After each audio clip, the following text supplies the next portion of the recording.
Hi, my name is Bethany Lockhart. I'm a senior mass communications and psychology double major at Emory and Henry. Hi, I'm Madeline Griffin. I'm a double major in history and international studies, and I also study Spanish, and I'm a junior at Emory and Henry. Awesome. So thanks so much for taking the time to allow me to record this. So what was one thing that you learned about yourself while abroad? You hear first?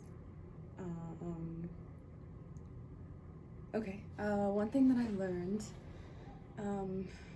was how much, I went to Spain, which is Europe, which we still think of as the West, but I learned how different the culture varies just from the United States to Europe and Spain specifically.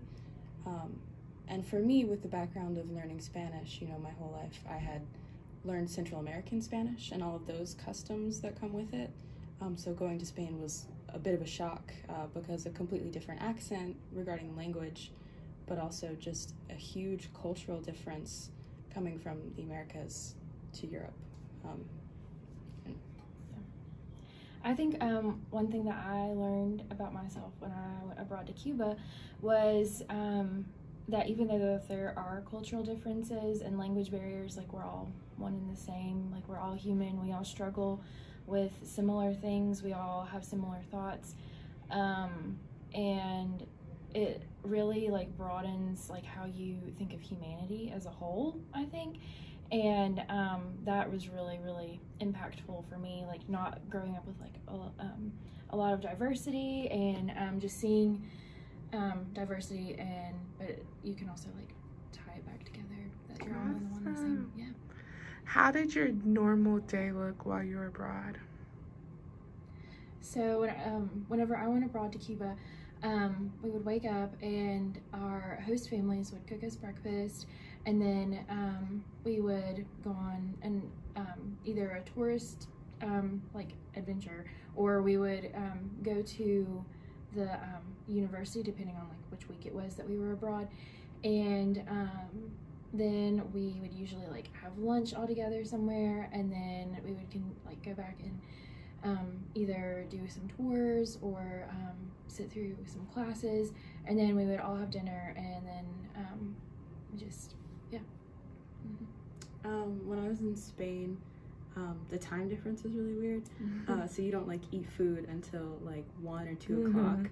So you wake up, I had class from 10 to 12, and then you get back, you try and find food, but nothing is ever open, so you gotta wait until 1 o'clock, then you take the siesta, nice nap, and then I would just meet up with friends and we'd go have dinner or something. But I also went to Costa Rica in the summer and I taught English, and so for that it was I lived with a host family too, just an amazing experience. If you have the opportunity to do it, it's you learn so much about the culture. So I would wake up, have breakfast, and then I would go teach class at an English learning school until about 4, and then come back. And then on the weekends we would do trips into San Jose and other cities. That's so interesting that you mentioned in Spain how you don't eat until about 1 or 2 o'clock, because when I went on our site visit to our site in Burgos, basically I was there's only tapas around here. I wasn't expecting tapas and pork and everything. I was this is gonna be super hard. This is gonna be super hard. So if you could give us a little bit of details about how staying with the host family enhanced your study abroad experience. Sure. So whenever I went abroad to Cuba, we stayed with 4 different host families. So we stayed with one in Havana, one in Viñales, Cienfuegos, and oh my gosh, I literally just forgot. Trinidad. And they would usually kind of talk to us about their everyday lives and that kind of thing, and they would always cook breakfast for us and that kind of thing. So they were just super sweet and awesome and welcoming, and that made me feel like I was also welcome in their country. I wasn't just a visitor. I felt awesome. Yeah. And when I was in Costa Rica, half of the family spoke Spanish and half of them spoke English. So I was also like just at the beginning of my Spanish learning, so that was really hard, but I learned a lot. And also I had 3 host sisters, and I'm an only child, so coming from like having no sisters to all of a sudden like getting such a community around you is amazing. Yeah, it made me feel like I was like a part of the real community, not just the teacher there. Do you guys still keep in contact with any of your friends that you made from study abroad experiences? I do. I'm friends with them on social media, and everybody that was on our trip from Emory, we were all like, friends on social media with the Cuban students that we met. And we just saw like a couple weeks ago that one of them got engaged, and so we were all like talking about it. We're like, oh my gosh, did you see they're engaged? So yeah, we still keep in contact like through social media, which I think is really awesome. Yeah, use that tool. Yeah, I still talk to my host mom like all the time. She messaged me the other day because I always talked about my favorite book, Jane Eyre, and she like sent me a picture, and she's now reading it. Aww. Yeah, it was really sweet. And then I talk to my friends in Spain a lot too. That's awesome. I do keep in contact with a lot of my friends. Like one of my best friends, his name is Dong Young. He lives in South Korea, but I met him in Japan. And I have a friend. I just got engaged back in September, and basically one of my friends from Japan, she's actually going to be in my wedding. So I'm getting married next year. So thank you so much. But it's crazy because you don't like. To be able to keep in contact with someone, that they're on the other side of the world, it's just amazing for the connections that you make. How has studying abroad enhanced you as a student here at Emory and Henry?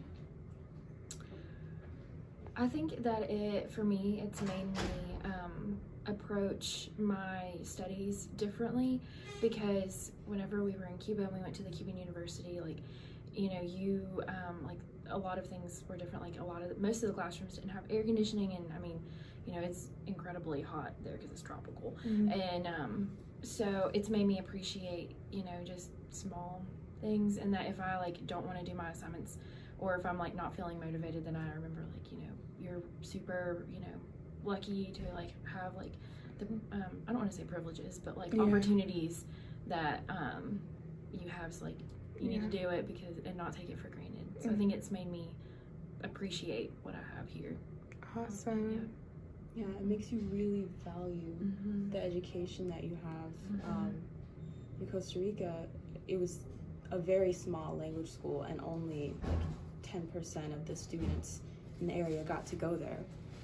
So to be able to have the education that we have access to really makes you appreciate it a lot more. And then also being in Spain, it taught me to be a lot more independent, because everything was me doing it by myself. It was all in Spanish, so I had to decode everything and just be very, very diligent about it all. So it teaches you how to be independent and then really value what you have. Awesome. So if you could give anybody one lesson of encouragement if they're a prospect student for studying abroad, what would that be?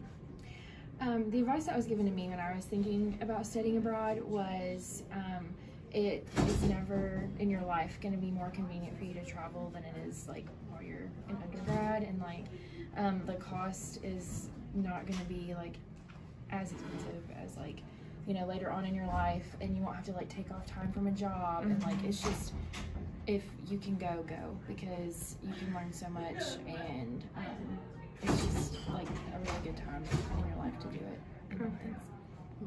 And what about you? I would say don't be afraid to go, because we both came from like a really small place in the middle of nowhere, so that was like a huge leap, going from here in my tiny part of the world to like all of a sudden a place that I had no knowledge of. But it's worth it. I mean, you learn so much about yourself, and also about the culture and languages. Like that's the real education I think that you need. I think that's so amazing, because we're sitting here and all three of us are from different places, but our first flights were abroad Yeah. and things like that. And to just come from a small part of the world, like I live in Suffolk, Virginia, which is considered the countryest of the 757, but it's the largest city land mass wise in the whole United States. But it's up and coming, it's developing, but just to be able to step outside, like when growing up, the furthest we went was probably like 20 minutes down the road, like to Chesapeake Square Mall or something like that. But to be able to do that and to help other students, even my family, see like, you know, military isn't the only way you can travel. You can definitely travel and go abroad. So thank you for taking the time, and thank you so much.